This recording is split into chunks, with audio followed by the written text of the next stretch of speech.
Y el reloj legislativo se va a convertir convertir en un instrumento de presión política y de negociación política en el interior del... Sí, porque entonces cada quien trae sus mínimos y sus máximos, cada grupo parlamentario, y entonces ahí es donde van a transitar.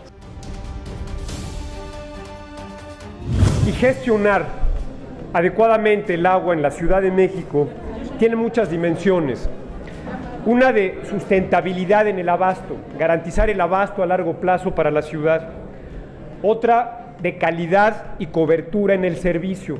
Queremos agua de calidad para todos, 24 horas, 7 días a la semana. Otra dimensión es la vulnerabilidad hídrica de la ciudad ante eventos meteorológicos extraordinarios. Otra más es la ecológica, la que se refiere a la necesidad de restaurar y conservar nuestros ecosistemas lacustres, patrimonio natural y cultural fundamental de la ciudad. En primer lugar, dice que el servicio público no podrá ser privatizado. Eso es un sinsentido. Se tiene que decir que los servicios que está aludiendo, los servicios de abasto, los servicios de distribución, los servicios de drenaje, no podrán ser privatizados, pero no los servicios públicos.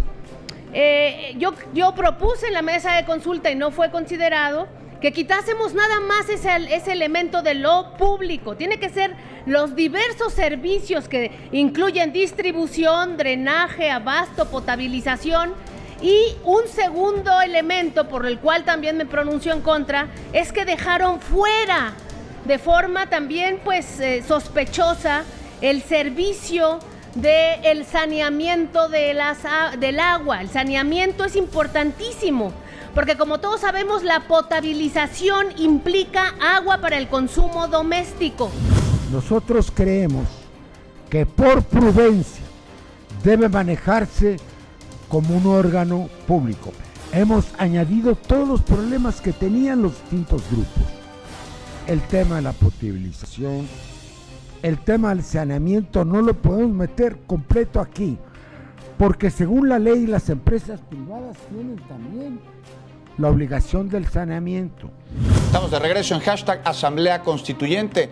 Hablamos del drenaje y de cómo se garantiza este servicio en la Constitución de la Ciudad de México. Creo que ya el señalarlo de manera explícita da la oportunidad de retomar la política pública en esta materia, porque el presupuesto que mayormente se aplica por el gobierno de la ciudad a través del sistema de aguas y también de las delegaciones se enfoca el tema del servicio del agua, pero no del de drenaje. Uno puede ver programas de sustitución de red de agua potable, puede ver programas de mantenimiento a las plantas potabilizadoras, a las plantas de bombeo, pero en el caso del drenaje, más allá del tratamiento a las plantas de rebombeo de aguas negras, el desasolve de las lagunas, no hay un programa de sustitución de red de drenaje.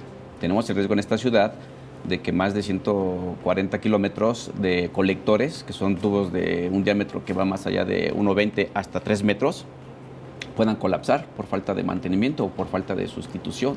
Entonces, el que se enuncie en la Constitución y que después en la ley reglamentaria se establezca con mucha especificidad la obligación de programas, va a permitir al mediano plazo eliminar estos riesgos y darle un giro a la política que hoy se tiene de expulsar las aguas negras de la cuenca y de poderle dar tratamiento y reuso aquí mismo en la ciudad.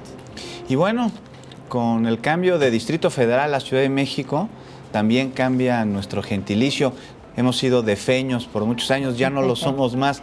María Fernanda, ¿cuál es tu gentilicio? Yo nuevamente diría que capitalinos me gusta. Capitalino. ¿Alguna razón en específico que ningún otro te guste? Híjole, la verdad es que yo creo que es porque mexiqueño no me gusta. Daniel, ¿algún gentilicio que usted prefiera que le guste? Capitalino, coincido con la Capitalino. Capitalino. Porque se menciona chilango, mexicalino, capitalino. La capital del país, una ciudad de primera con ciudadanos de primera. Correcto. Así debe de ser. Muchas gracias por haber estado con nosotros en esta ocasión. Y yo a usted lo espero en una siguiente emisión de hashtag Asamblea Constituyente, aquí en Capital 21. Las y los constituyentes estén por la afirmativa. Tiene la palabra el constituyente. Se levanta la sesión.